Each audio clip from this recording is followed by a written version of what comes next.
Perfect. Thank you. Yes, Sorry. we can.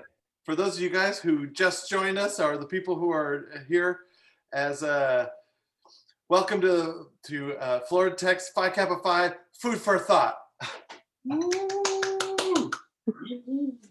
Thank you. Okay, so we're preheating the oven to 500 degrees, and we're just going to put that big roasting pan in there and make sure that it gets up to temperature by the time that we're ready to actually cook those Brussels sprouts. All right. And now we're gonna, so the three things that we're making tonight are Brussels sprouts two ways. I wanted to kind of do the science behind roasting and also searing. And you can do this with not just Brussels, but any really like thick green, deep green veggies. So like asparagus would be a good one to either roast or sear too.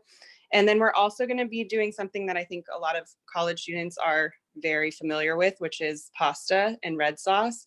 And most of the time you go to the store and you just, you know, buy a bag of or a little box of pasta and you buy your already pre-made red sauce.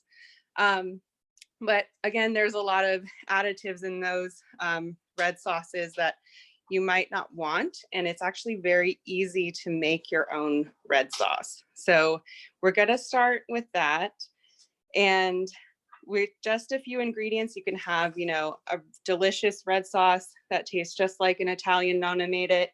The first thing that you want to do is you're going to heat up 2 tablespoons of extra virgin olive oil and 2 tablespoons of unsalted butter in a medium saucepan over medium high heat.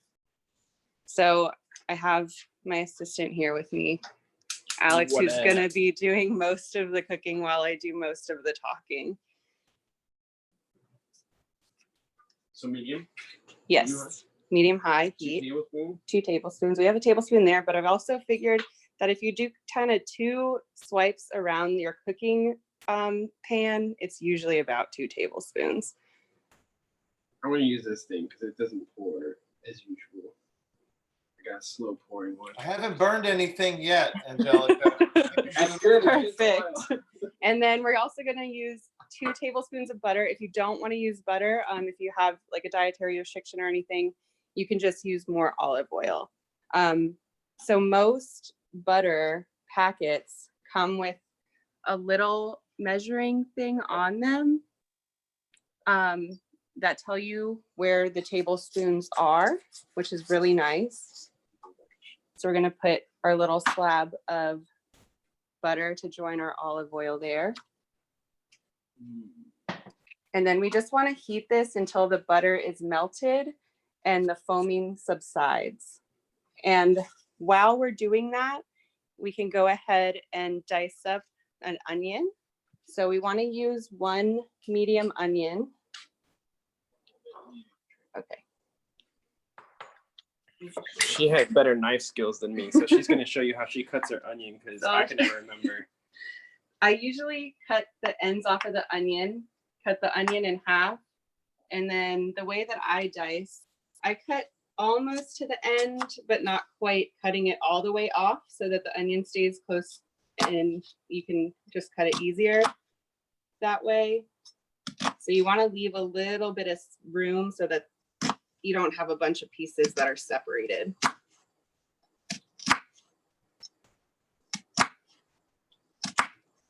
And then see how your onion stays intact so that then you can nicely just create little squares, just dice it up.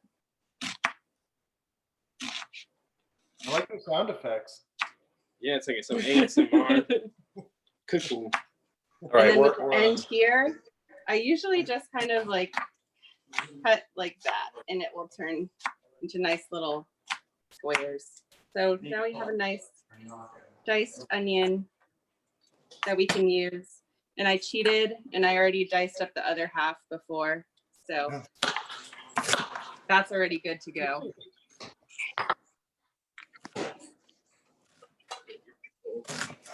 And then if we take a look at our butter olive oil over here, see how it's kind of foaming? Yeah, turn it down. We want that foaming to subside before we put in the onion. You sure don't want to try the little bit of butter? The olive oil also put in. And the olive oil, yeah, does prevent the the butter from burning. So that's why we do want to put in a little bit of that olive oil. So the butter is definitely key here. It contains natural emulsifiers that help keep the sauce nice and creamy. And the dairy sweetness works in tandem with the sweetness of the onions to round out that acid of the tomatoes. So I think we're almost ready on the butter there. But yeah, the milk fat from the butter is what kind of rounds out the tart acidic notes of those tomatoes. If you don't want to use butter and you still want to get rid of that acidity, you can add just a pinch of sugar to that and it will do the same thing. Sugar? Yeah. Okay. He's looking for foam, right? Till the foaming subsides. So sides. Yes. Right. We're still foaming over here. Yeah. Still a little bit foamy.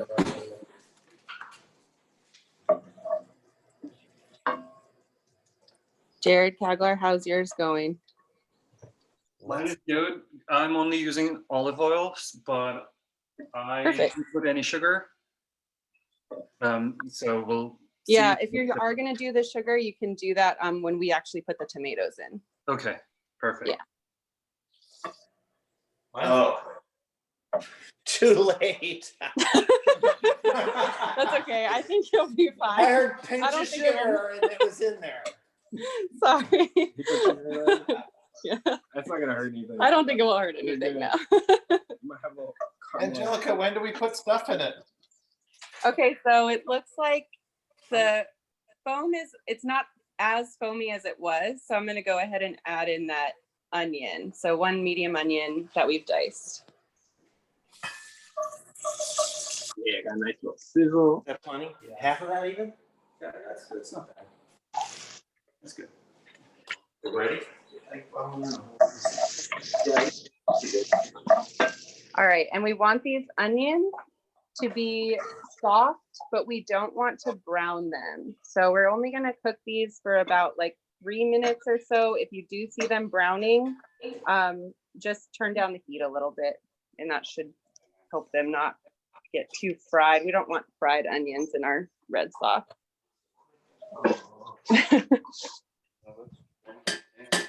Got garlic and So that should take about 3 minutes. And then for the red sauce after this is, so I'll tell you why we're going to be using the tomatoes that we're going to be using. We're going to be using whole peeled tomatoes that come in a can. So usually if you do have access to like fresh tomatoes, that would be great, but we don't, I mean, those really only grow like in the summertime. So whole peeled canned tomatoes are good. They're usually steamed or treated with lye and then packed in juice and or some sort of tomato puree. The ones that are packed in juice are less processed. They're kind of more versatile, and sometimes they are actually processed with calcium chloride, which is added just as like a firming agent. The diced tomatoes that you find in the can, those ones are machine diced. They're usually packed in juice or a puree, and that calcium carbonate or chloride that they process them with, it actually covers more of the surface area of that diced tomato. So it really is hard to work with those. They're really firm, and that's why we don't really want to use them in a sauce.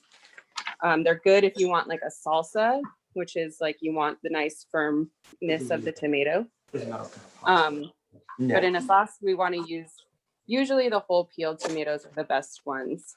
The crushed tomatoes, those ones would work technically, but they vary widely from brand to brand.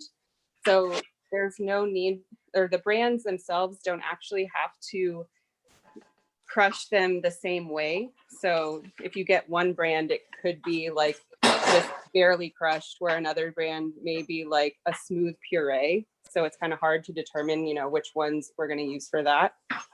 And then tomato paste is actually just concentrated tomato juice.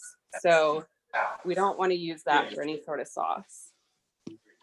Okay, so since it's been 3 minutes, we can see that the tomatoes are nice and soft. Or sorry, tomatoes. I'm on the tomato kick right Onions are nice and soft. They're not brown, but they're starting to brown. So we want to go ahead and use the garlic. So we want minced garlic. I'm a big fan of a garlic press, but in order to use that, we do have to have peeled garlic. So one is peeled here, and then we can just show you a quick trick to peel your garlic. Cut each end off, and then just quickly smash it with a knife. And then you get a nice, easy peasy way to peel your garlic. From there, we can put it into, if you don't have a garlic press, say you have like a microplane or something, you can use the microplane, or you can just finely chop it up, and that works too. So if you are okay with bigger pieces, using the knife is totally fine. Add 'em in there. Okay, here we go. Garlic press creates nice, fine garlic pieces most of the time. Here you go. Angelica, how many cloves are we? 2 cloves of garlic. Okay, thank you.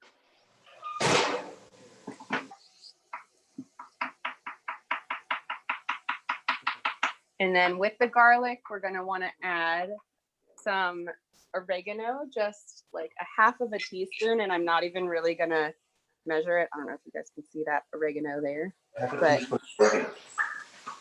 I'm just going to do a couple dashes of the oregano. Yeah. Just a couple dashes. Yeah, just a couple dashes. And then the red pepper flakes, we really just want to do like to taste. So if you don't like spicy at all, don't use them at all. If you're okay with spicy, then, you know, I'm okay with spicy, so I'm going to put a few more in there. Good? That's not gonna work. All right, we want to cook this until this is nice and fragrant, about 1 more minute. It smells so good. This one again.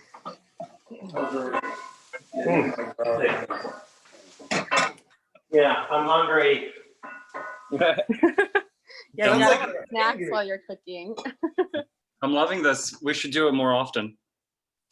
Yeah. All right, so we decided to opt for these Cento San Marzano tomatoes. I find that the San Marzano tomatoes are the most delicious ones. If you've never had San Marzanos, they will change your tomato life. 100%.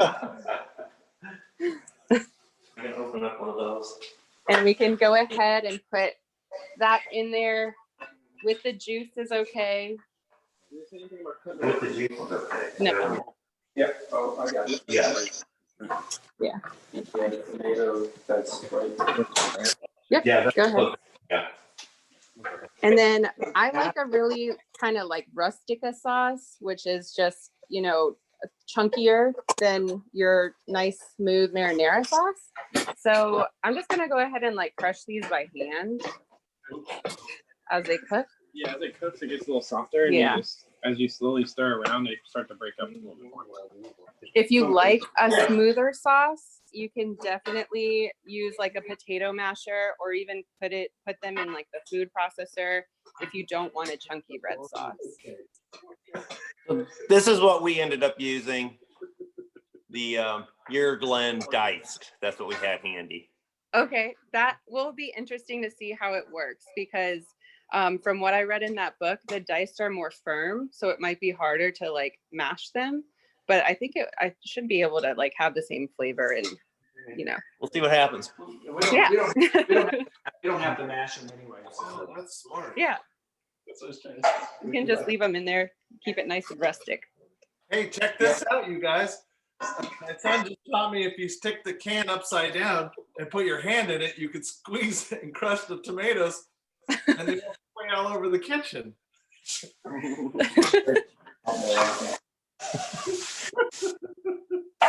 How long does this go for? Okay. It looks like you're injured.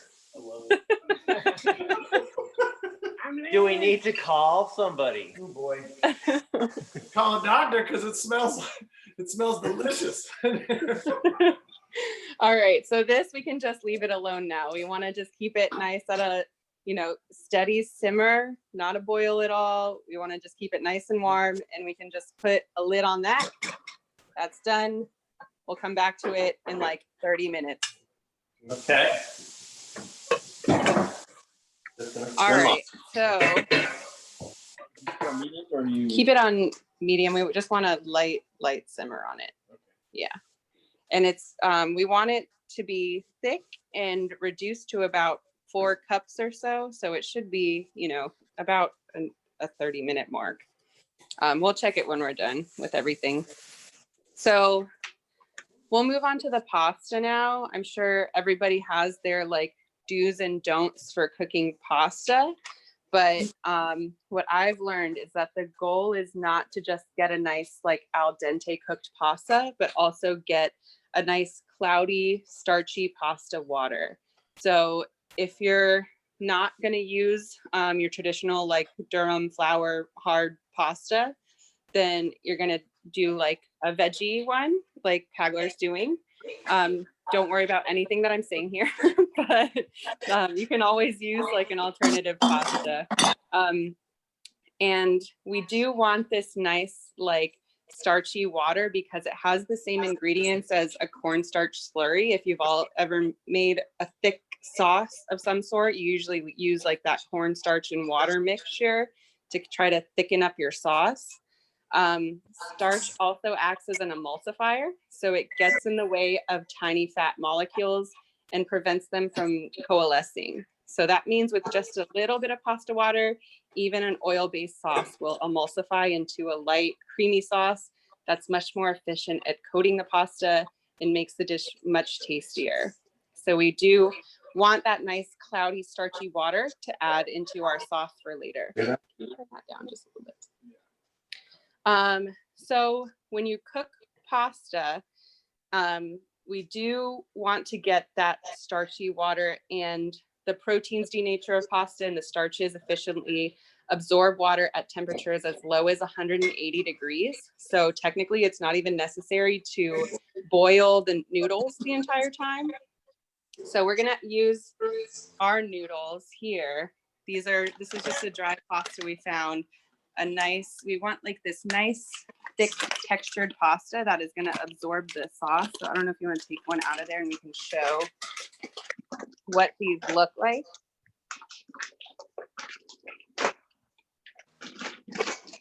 I just go with the coolest naming sounding ones. You can't really see it on here, but this Yeah. pasta has like a nice, thick, rough kind of texture to it.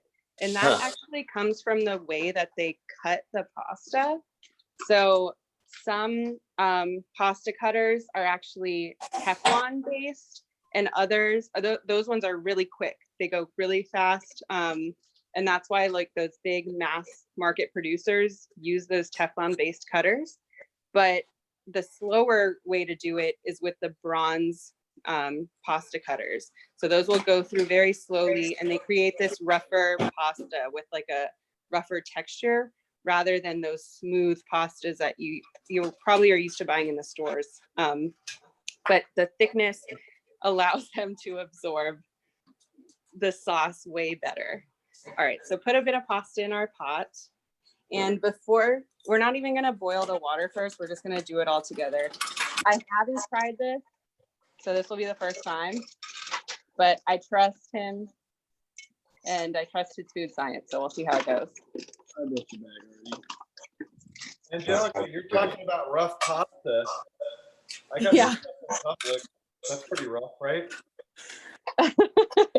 Yeah, I guess so. Filling pasta literally everywhere. So that's super rough. It's Yeah. pasta you get on the rough side of town. Right. It's explosive. All right, and then all we want to do is just fill that with some water, just enough to cover the pasta a little bit. So we don't want to like fill the whole pot with pasta. And you see I'm using like a much smaller pot. There's no need to use a large pot to boil your pasta. Otherwise, it's just going to take longer for it to boil. How many That's inches? good. Just like 1 inch over, or yeah, that'd be good. Just enough to let the pasta kind of expand.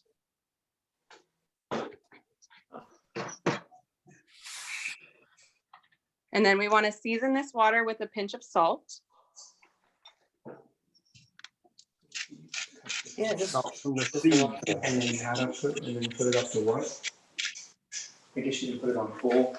Okay, and then let that come to a simmer. So yeah, if you're going to not a whole boil isn't even really necessary, but Okay, just let that come to a simmer. And once that comes to a simmer, then we can go ahead and cover it. And while we're doing that, we can move on to the Brussels. So another, I don't know if anyone heard anyone say, oh, you shouldn't salt your water before it boils.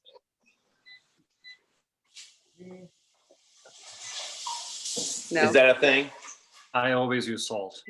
Okay. Yeah. Well, I've heard before, someone said to me, you shouldn't salt your water before it boils because then you're raising the boiling point of water. And actually, I think he did the science behind this, and he said, no, it's really only like a half of a degree, if anything. So just go ahead and season your salt or season your water before you put the pasta in it. It's not going to really hurt it. Douglas said that it pits the pots. It does what? It pits the pots, I guess. Hits the pots. Yeah, it's just like you get pits like because of the boiling and the on the bottom of the pot. I guess that's. Oh, okay. Interesting. That's one that I haven't heard. Okay, so now we are going to move on to the Brussels sprouts. So the Brussels sprouts are going to be like our side dish here, or you can put them on top of the pasta, or you can even put them in the sauce. It's totally up to you. You can do whatever you want with this meal. So has anyone had a really bad experience with Brussels sprouts before? No. Which bowl? Just a big mix. This one? I never even had Brussels, like a bad experience until, I mean, I never had a bad experience because I've only had Brussels as an adult because my mom hated them. But so really we want to like get them above a certain temperature, and that's kind of the key trick here. But first, to prep them, show you here, we want to go ahead and cut the bottoms off. And then we're going to peel the leathery outer layers, the darker green layers of those Brussels sprouts off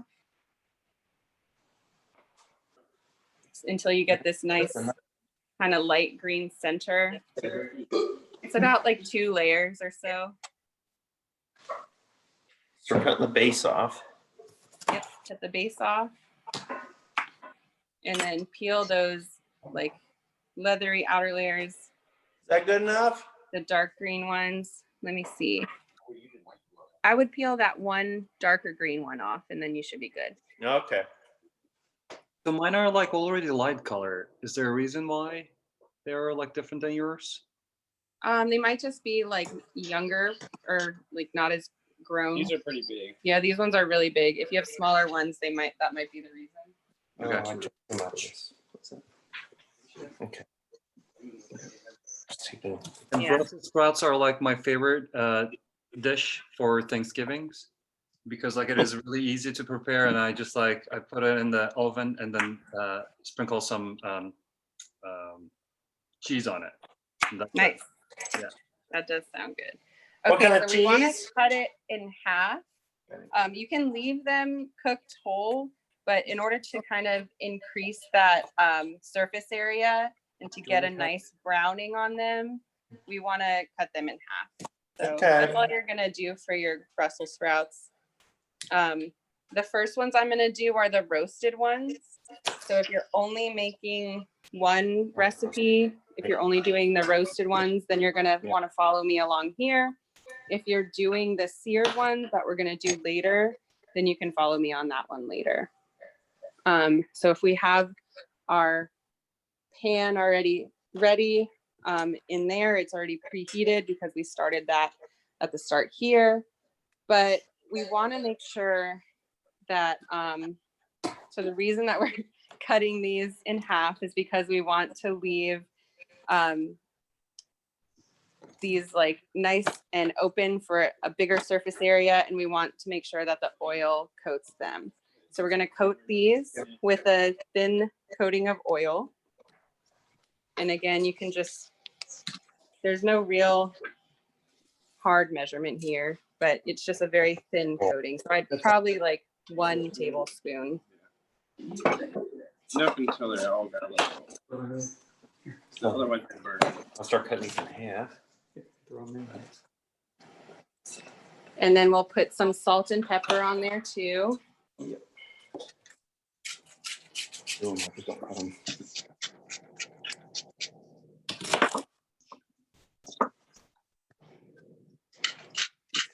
Anyway. I'm sorry, I missed it. And but again, it's salt and pepper to what you guys feel like you want in your Brussels sprouts. Okay, just a little.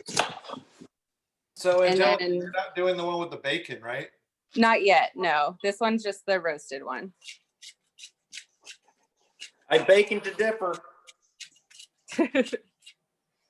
Okay, and we've decided to use shallots in here. So we're gonna go ahead and put, we've diced about like 4 ounces of shallots, which is like half of a big one or a small shallot, whole shallot. Okay, that one. And you can go ahead and toss those in. An ounce is a tablespoon too. I think Use it's like a dry measurement. Yeah, if you want a dry measurement, an ounce is a tablespoon. So it's about 4 tablespoons of diced shallot. Okay, gotcha.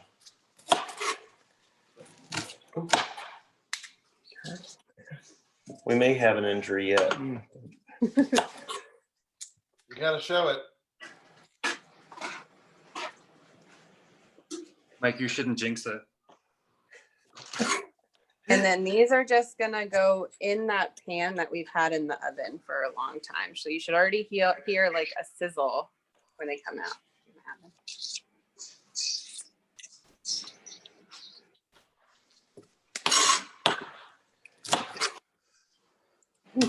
Okay.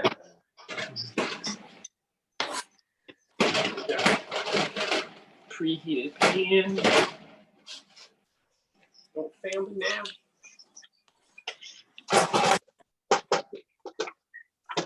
There. ASMR action. Make sure you get all those shallots. Hey, Kaglar, what was the veggie you're using for your We're gonna shift them in like this. Instead of pasta, yeah, I am using zucchini. zucchini. So do you Yes. know what they call that? No, why do they call that? They call it an impasta. Ah, Waka waka waka. Okay, so those are just gonna roast for like 15 minutes, but I'm gonna set the timer to 7 so that it reminds me to just check them and shake them up a little bit, like kind of stir them up. So please set a timer for 7 minutes. Yeah. Perfect. So another way to do this would be to use the broiler. And if you wanted to use the broiler, you can put them on high for just like 2 or 3 minutes. It's really fast and simple that way, but we have time. So I figured we'd just go ahead and roast them. Okay, so now we're gonna work on the next technique for the Brussels sprouts, which is the searing. Actually, I'm gonna check in on everyone that is cooking. How are you guys doing? How are you feeling? Do you have any questions? Let's see. I just cut up all my Brussels sprouts. Perfect. What were we adding? We're adding salt, pepper. A little bit. Salt, pepper, and some sort of oil. So it Some can sort be of oil? olive Give oil, olive sunflower oil. oil. Yeah. Okay, and then I'll do one of these. Yep. To add in there. I'll get olive oil. Yep, All right. and we use a shallot if you want to use a shallot or an onion or whatever you have available. We have green onion. Garlic would be good too. Some garlic in that as well. Everything is going great over here, Angelica. Thanks for asking. Good.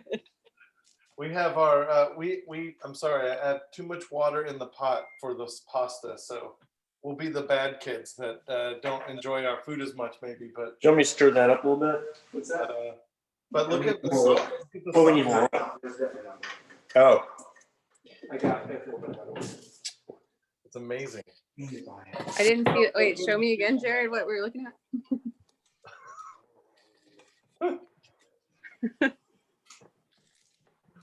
There. The sauce is amazing. Oh yeah, it looks good. Very excited. I know I'm jumping the gun, but very excited about this. Good. Smoking Okay. sauce.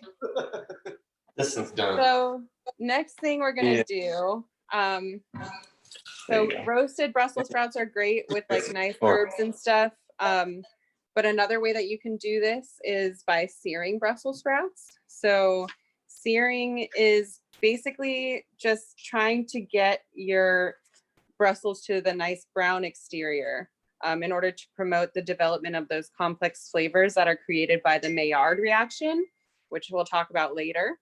And all of those will come about in the realm above like 350 degrees or so. And so we decided to use bacon as our form of fat instead of, well, along with oil. So in the last one we did, the roasted one, we used just olive oil. In this recipe, we're going to use both. If you don't eat bacon in your diet, then you can use just, again, olive oil, some form of oil. There's, I think, even like vegan bacon grease that is made now that you can use. So we're going to start by just rendering the fat out of the bacon. And I've already prepped this bacon. We cut it into nice small pieces, and we're just going to heat that over. Yeah, it's 4 ounces of bacon. Going to heat that over medium-high heat. We only eat oil because it's already fat, right? We're going to add a little bit of oil just to make sure that we have enough of that fat to coat all the Brussels, but just a tiny bit around, yeah, and that should be good. We can go ahead and add it with the oil. So we can do this in a dry skillet, but air is a poor conductor of heat. So in a dry skillet, only the part of bacon that's in direct contact with the pan is really heating up. So we want to start with a little water in the skillet, just enough to cover the bacon. So if we spread this bacon out evenly. What temperature am I at? Just a medium-high heat. And then we're going to add enough water just to cover those little pieces of bacon.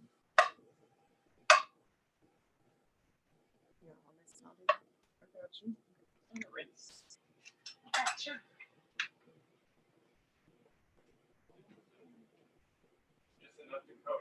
Just enough to cover the bacon, yes.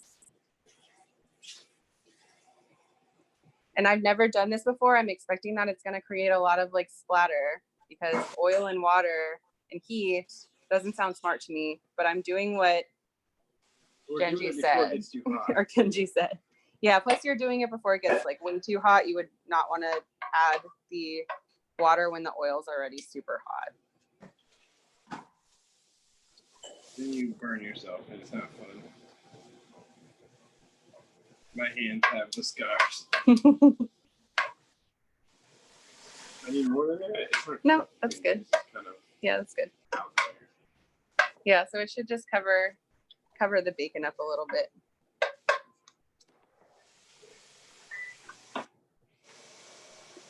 Yeah, so we're going to cook this again over medium-high heat. We're going to stir it occasionally until the bacon is crisp on all sides for about 8 minutes. So if you do blast the heat on this, the water will quickly evaporate and heating the bacon and get like the rendering process started.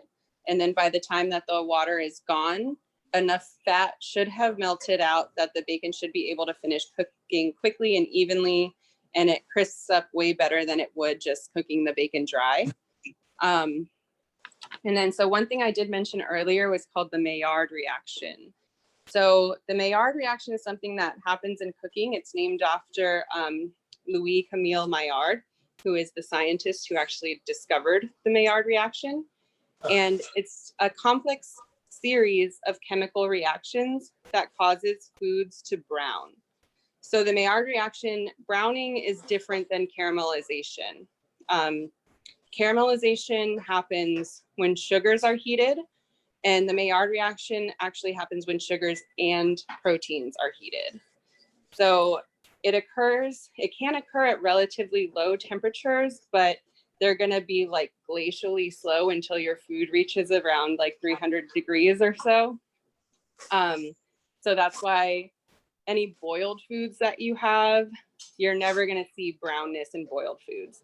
If you think about the boiling point of water, it's 212 degrees Fahrenheit. So anything that's boiled is never going to brown. With high temperature searing or roasting, that alarm means it's time to check our roasted Brussels. And I'll go on the Maillard reaction after we check these. Yeah, I think we have to shake them up a little bit. All Yeah. right, so these are Let's nicely seared.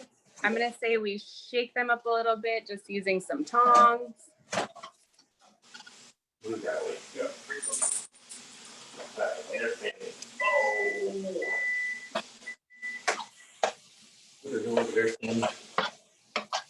And our shallots are kind of crisping up, so I'm gonna move these up to the top here, the top rack. You guys are supposed to be pasta, not dog.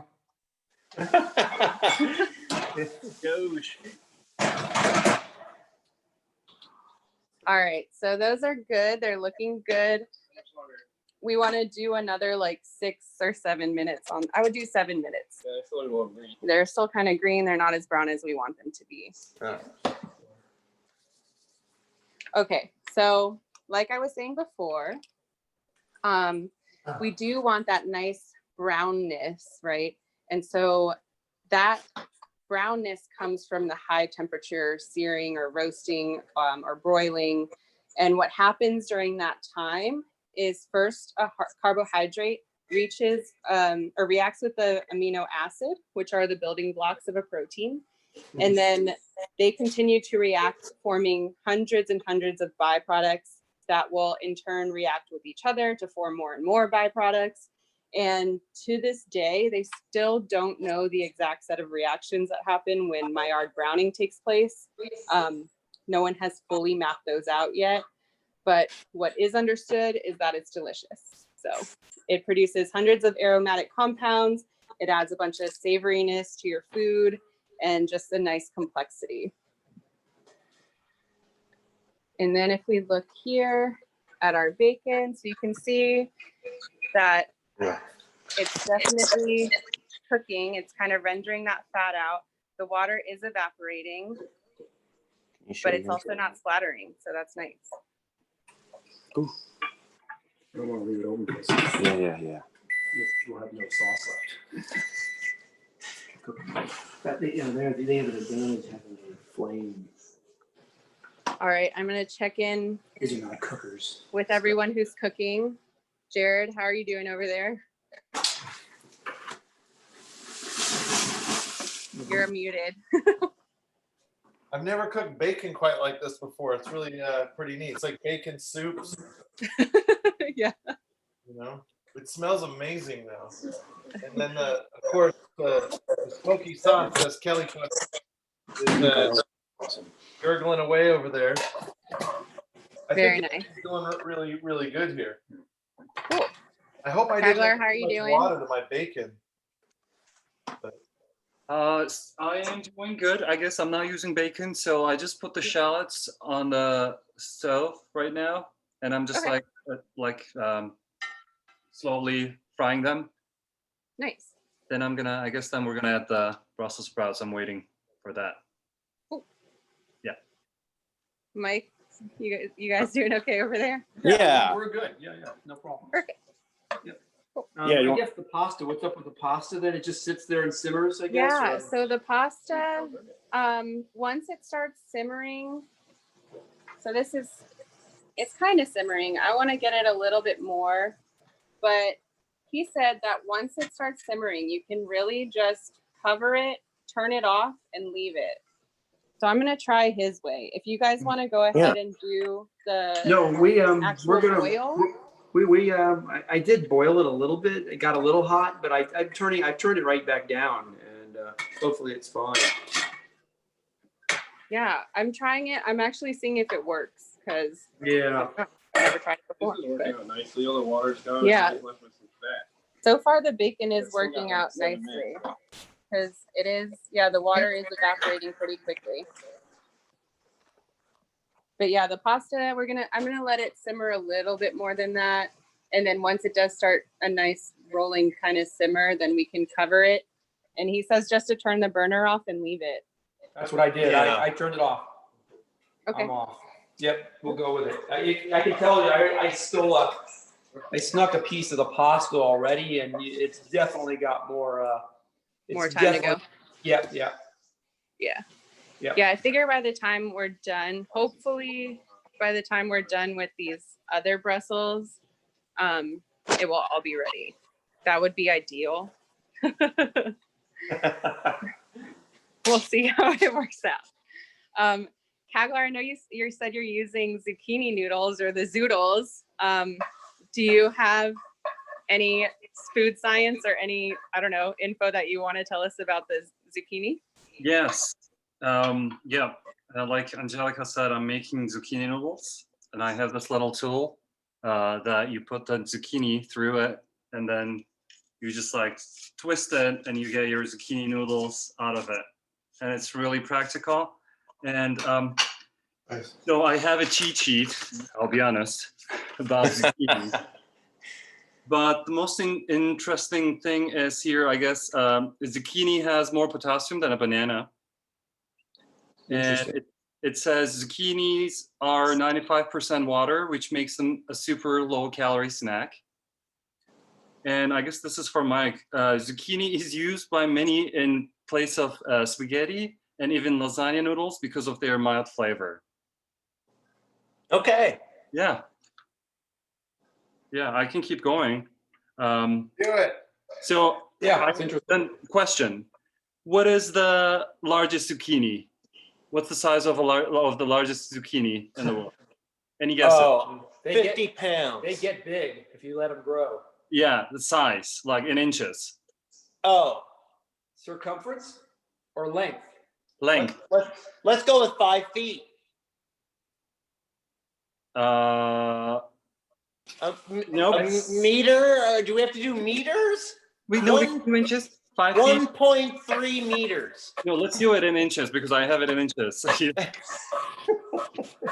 Okay. 400 inches. 60 inches. Close, yeah, close. A little bit more though. Ooh. So that's more than 5 feet. 70 Yeah. inches? It is 70, yes. Wow. 70? 70, yes, 70 inches long and 65 pounds. I think you lose I think though, when the zucchini get that big, they don't taste as good. It's probably, Yeah. yeah. We had zucchini once. We were living in Salt Lake, and it grew through the fence, like the hole in it was like a wire, chain link fence. But then it grew on both sides, and then it got stuck. It grew on both sides. So we had to take a hatchet to it. Which country was the really big one from? I guess it is in Ohio. It's in America. Wow. That's a whole other country. Yes, I mean, yeah, it doesn't say it here, but yeah. All right, so I don't want to break this awesome talk about zucchini, but I think that, yeah, these ones, I still want to see them a little bit more brown. My timer did go off, but we're going to stick them back on the bottom. Hopefully those shallots don't get too brown. I mean, if they're done, they're going to get worse, right? They're on a 500. We're a couple of degrees down. The bacon is starting to look nice and browned, nice and crispy on all sides. I think that's why those were supposed to come off first. Yeah. We want to go with this guy. Yeah, because it got a little smoky now. So we can just go ahead. What we're going to do with the bacon is we're going to strain it over a nice thick glass bowl, or we're using like a Pyrex measuring cup. And we just want to get the fat separated from the bacon pieces.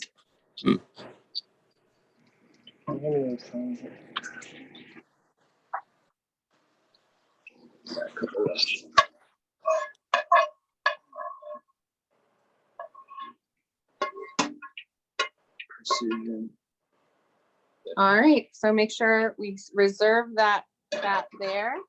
And what's gonna happen next here is that we're going to wipe this skillet out here with like a paper towel or a few paper towels. And we're gonna toss a pound of Brussels sprouts with this rendered bacon fat that we just got.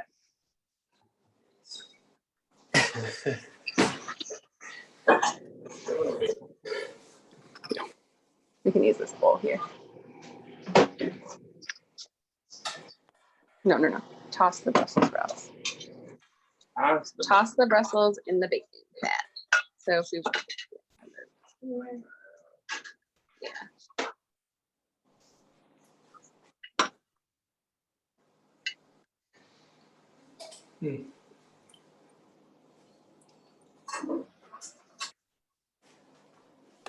I like the two views you've got there, Angelica. Our view game is strong. Oh, I can't. Oh, yeah. Okay.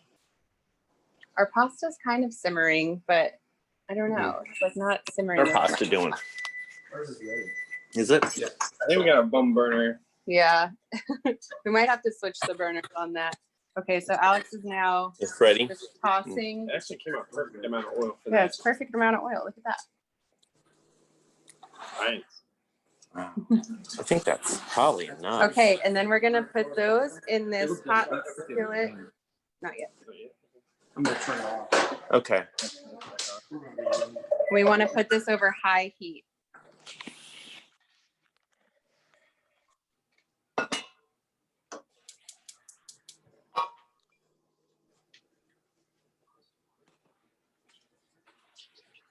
And if you see that it's not enough fat or anything in the pan, we can always add more oil. Maybe it's too late now. All done. I thought she was gonna add it into the. All right, so we just want this to be one single layer. She might have. I'll do that. My bad. We don't want to stack these at all, or else they won't brown like we want them to.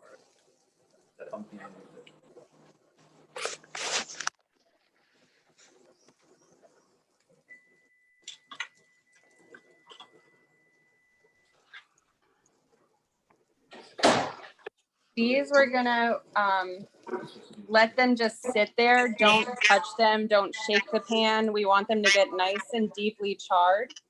So we want to cook them like while they're not moving. If you do want to turn them all onto one side, just so it's easier, you can do that.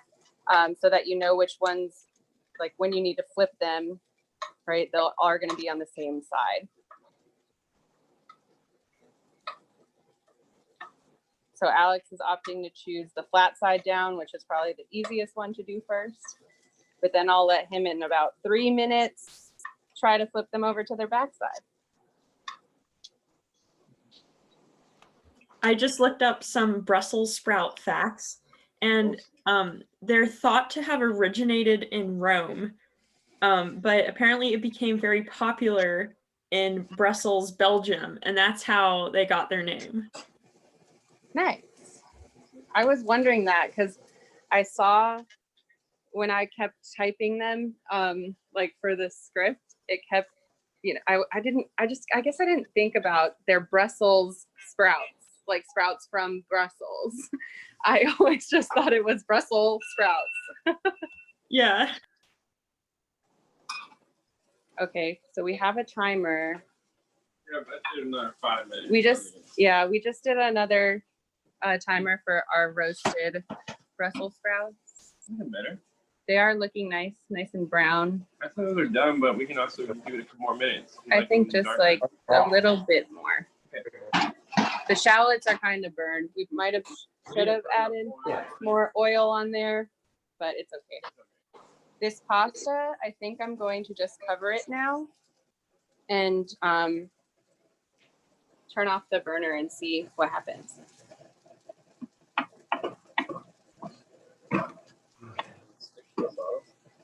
Yeah, so we started just to make sure it's not sticking to itself or to the pan or pot at all. So did it absorb all the water? If your pasta is not covered by the water, I would go ahead and add some more water. Okay. Ours, maybe like a tiny bit more water. Just if you see some pieces that are sticking out of the pasta water. But it should also be fine because if you cover it, because then it's kind of steaming. So how long does that sit for? After I turn the heat off? So this should be done. I mean, everything should technically be done as our Brussels sprouts are kind of finishing up. So we're leaving these Brussels sprouts on. Careful, they're hot for about 2 more minutes. And then we're gonna flip them.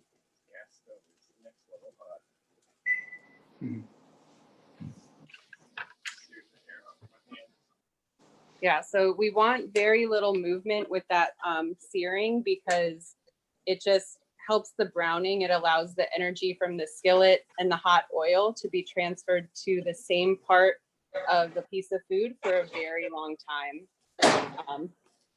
That's why you don't want to, when you're searing something, you don't want to move it at all. When you're sauteing something and you want to evenly distribute that heat, usually when you're sauteing a bunch of different things at the same time. So that's why you want to shake the pan or stir it up. So Angelica, are we going to be roasting these at all, or is it just in the pan? These are just going to be seared in the pan.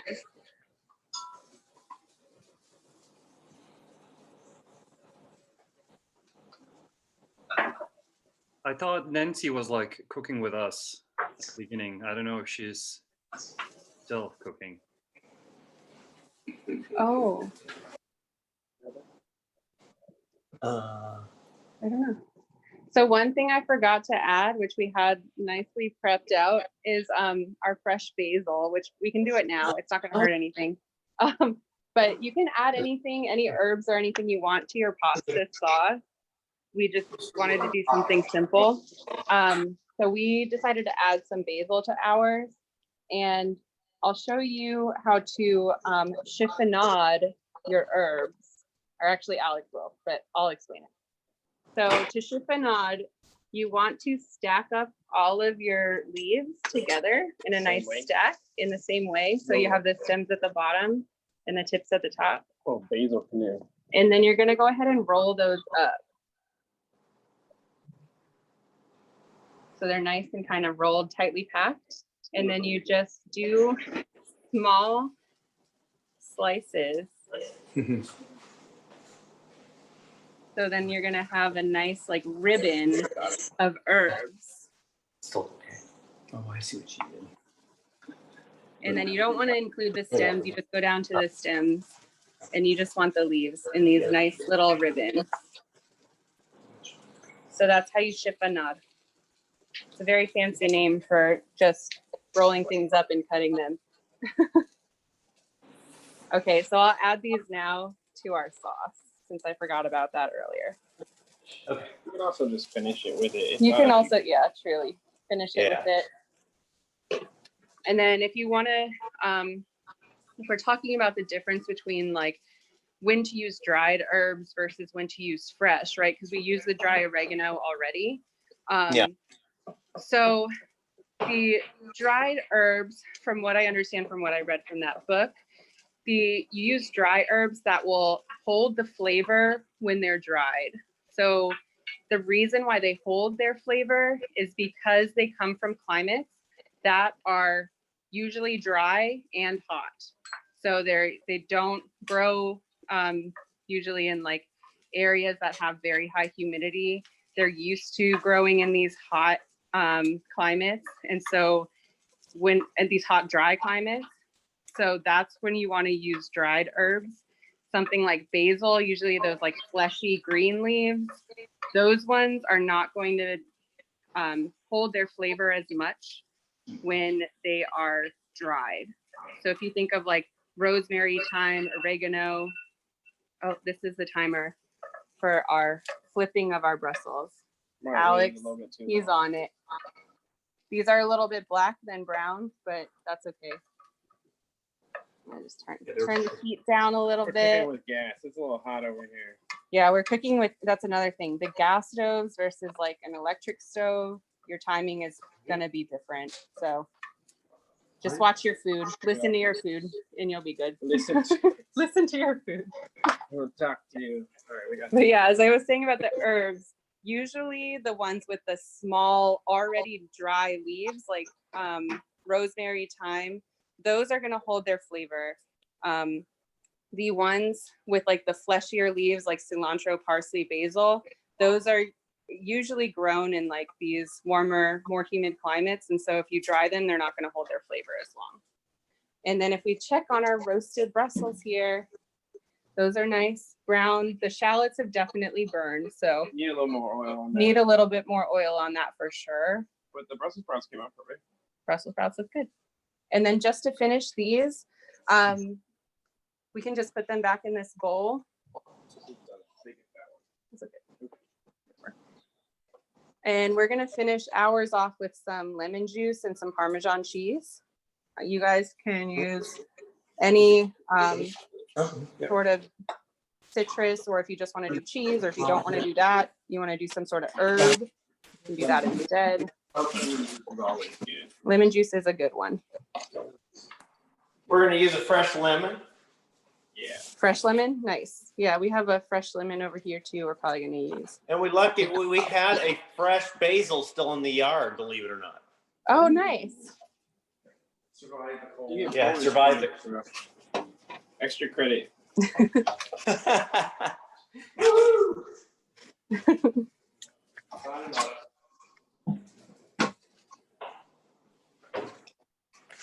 It's all looking good. I'm hungry. Yeah, we're almost done. And yeah, you can taste it as you go. Quality control.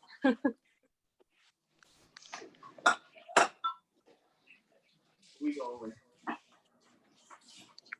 Just cut this lemon up here, and then you can juice it. Probably just half of a lemon. Lemon juice to taste, basically.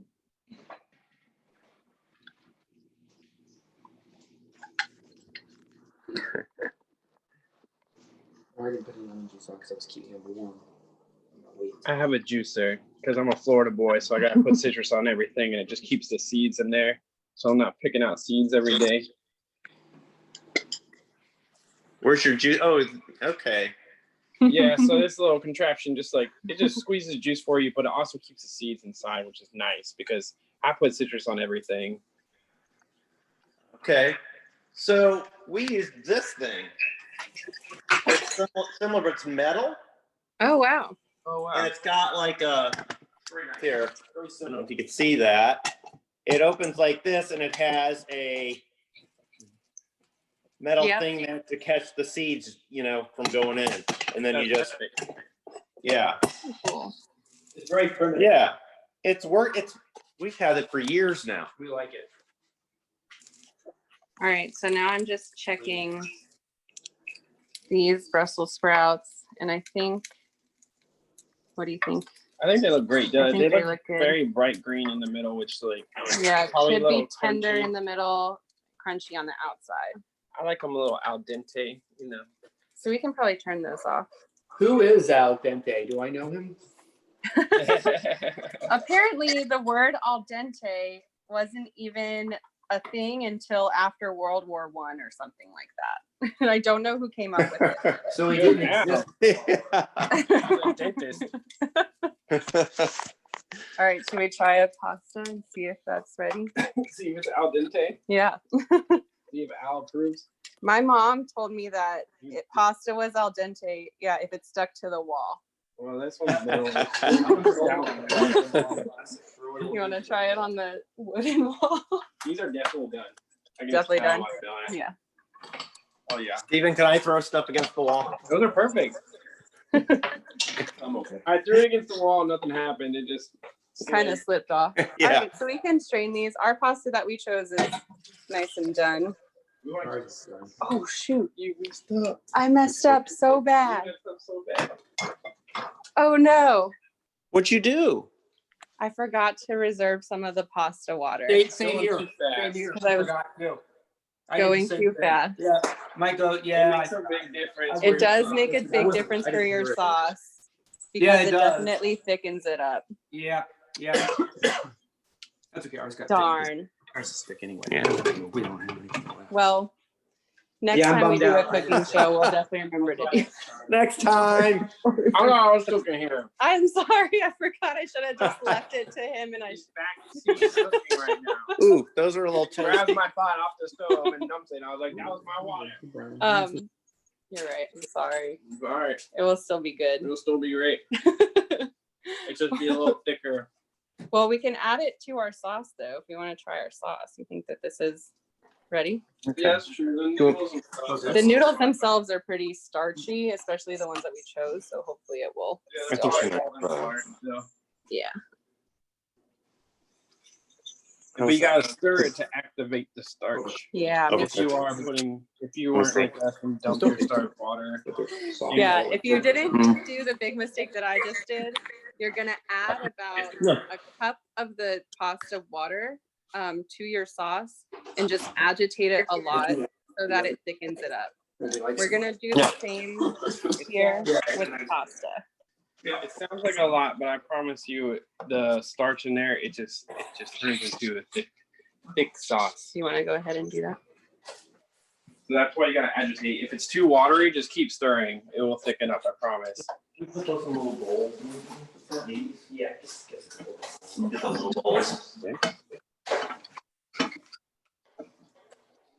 There's definitely still. Guys, you do, right? Not got that much. All right. Heat those up a little bit. Our house is cold. Yeah, it's too cold for Florida right now. Okay, so we'll finish up these Brussels that that we were searing.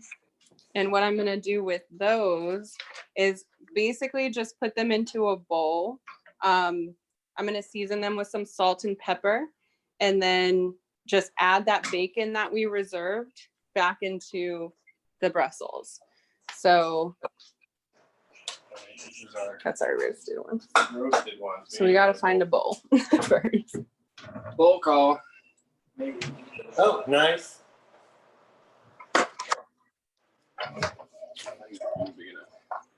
Adding a little salt. Okay.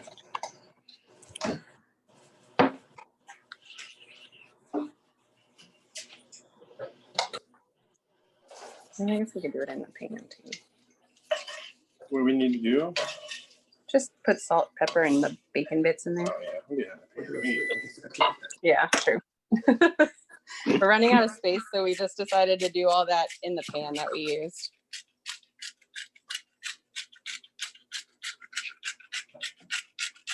Salt, pepper.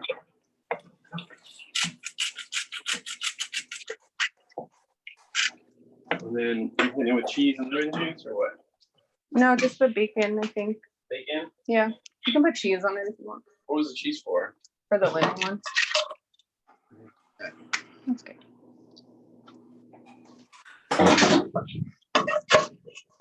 Toss that up. Unlimited? Yeah, we can do lemon. I think.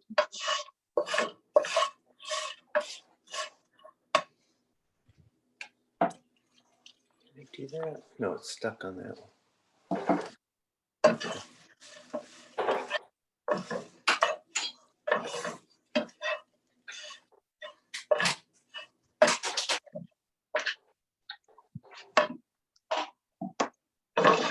All right, and then everything should be ready. So we have our seared Brussels sprouts here. We got our nice red sauce with our pasta here. I think it's got it, though. definitely thick enough. And I wish that I would have reserved that pasta water, but that's what you get. And then, can you pass me those first ones? roasted over here. We added a little bit of Parmesan cheese to these. But the difference between searing and roasting, basically, you're Looks gonna like have in the this like pan. super dark, nice char on those seared ones, and a very vibrant, like kind of green in the Brussels there. The roasted ones, these ones still have some of that nice brown, but they're not going to be completely seared, and you can tell that like the whole Brussels itself has kind of dried. It's a little bit more mushy versus like the nice Christmas. Yeah, these are nice and crispy, caramelized. Also has bacon on it. True. But the oven ones are good. It's just Oh, I like got low battery. definitely cooked through and through. I don't know. What do you guys think? Have you tried any of your Brussels, or have you tried any of your food yet? Going in. I'm gonna have this one. Okay.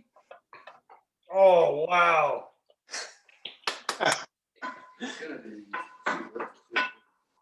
do you want to do? They're both really good. That's amazing. I don't know if yours is as good as mine, but that was amazing.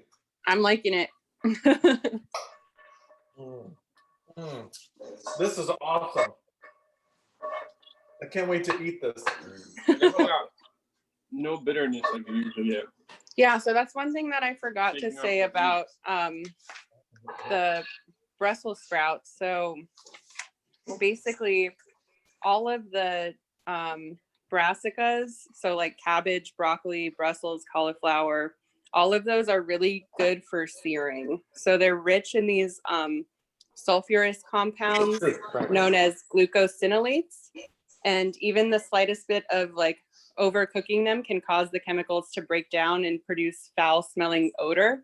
So like if you think of long cooked cabbage or sprouts, it kind of has that sulfur smell to it.